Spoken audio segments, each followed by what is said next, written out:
Are you beginning to understand? Are you? Yeah. Essentially godless. And so power will now be used not to punish the oppressor. No. Power will now be used to oppress. Power will now be used to corrupt.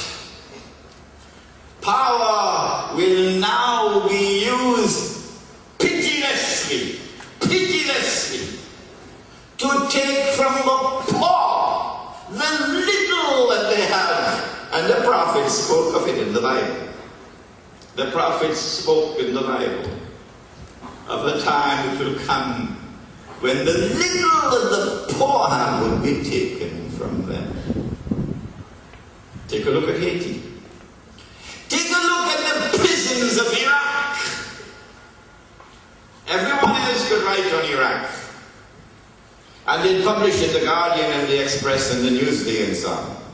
But when a Muslim wants to write on issues affecting us, they're not going to publish it until we write in conformity with their designs. And so it's time for us to come together and buy. It's time for us to come together, put our little money together, and go and buy newspaper space so that we can write, and so that the world can see what we write unedited by any newspaper. A sister came to me in my class in San Fernando last Thursday with a check for $1,000. She said, "Yeah, use it to pay for your publications. You have with you in your hands, I believe, a booklet entitled The Islamic Traveler."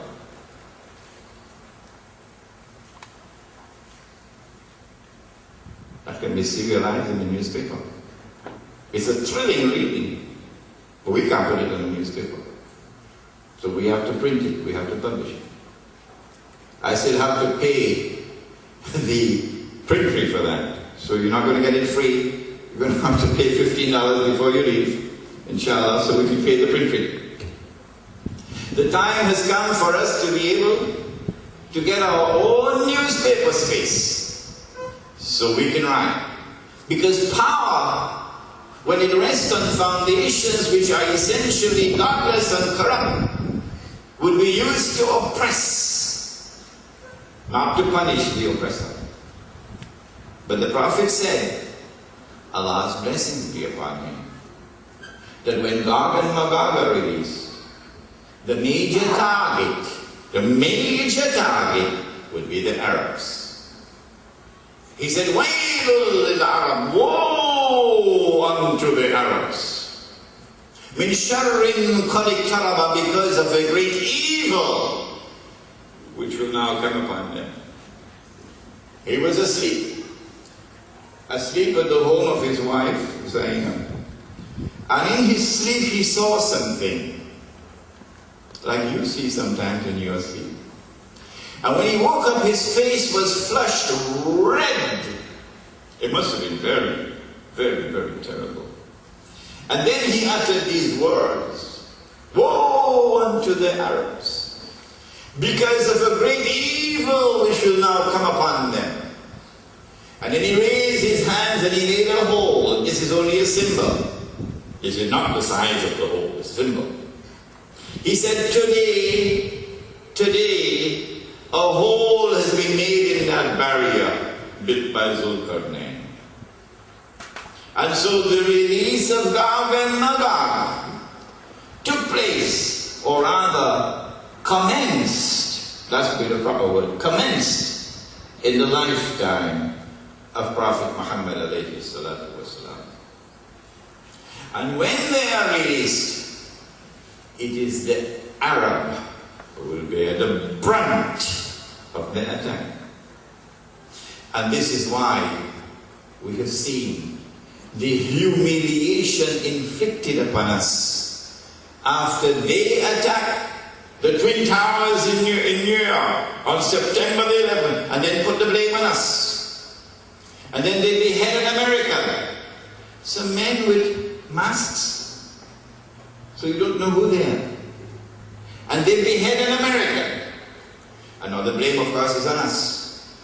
And then tomorrow, they will have a big act of terrorism in this country. Yes, I can see it coming. And when that major act of terrorism takes place in this country, you should see the newspapers and television and radio gleefully joining in that crusade to pin the blame on Muslims and on Islam. All so they can silence Islam. But it won't work. We know it's coming.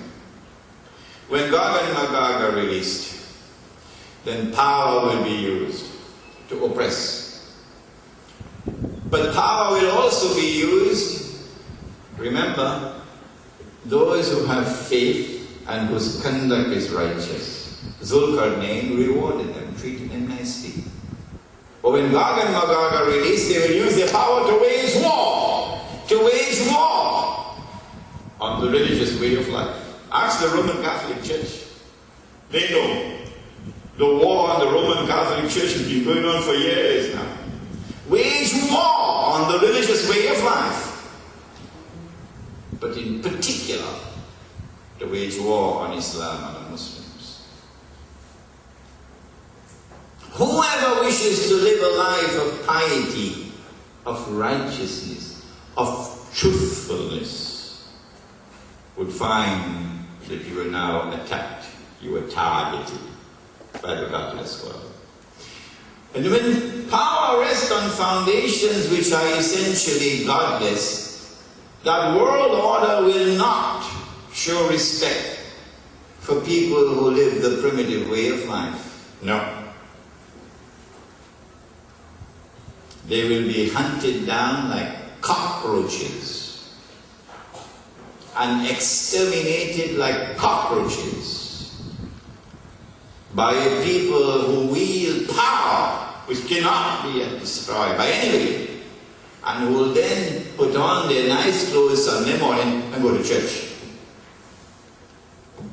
Yes, it happened in North America, and we will not allow them to forget it. It is still happening. Go look at the prisons of Canada, and you'll see that the prisons of Canada are filled with Native Indians. Filled. Go look at the prisons of North America, of the United States of America. I understood the United States only when I went to work in the prisons of the United States. I had read somewhere in the history books that slavery had ended. And I had seen a statue out there called the Statue of Liberty. And it was saying, come, give me your people who are oppressed, I'll give them liberty. And so I thought, slavery has ended. But when I went into the prisons of the United States of America, I wept. I wept. And I still weep.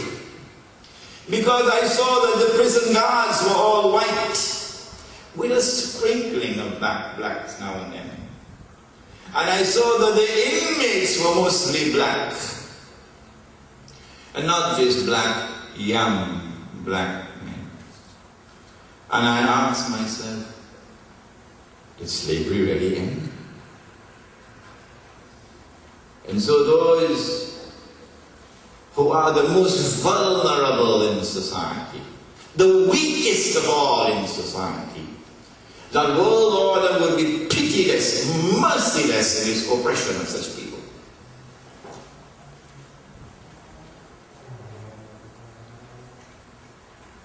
But the Quran goes on to say something more about Gog and Magog. We now leave Surah Al-Kahf and we go to Surah Al-Anbiya, chapter number 21, entitled The Prophets. In 2 verses.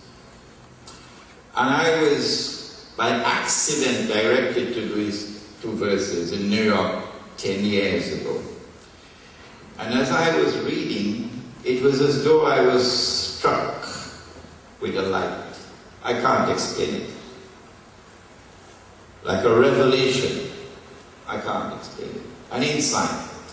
What are the two verses? The Quran speaks of Gog and Magog in only two places. Only two. So you can't miss them. One is in Surah Al-Kahf, chapter 18, and that we've given you. The other is in Surah Al-Anbiya. This is what Allah says. He speaks about a town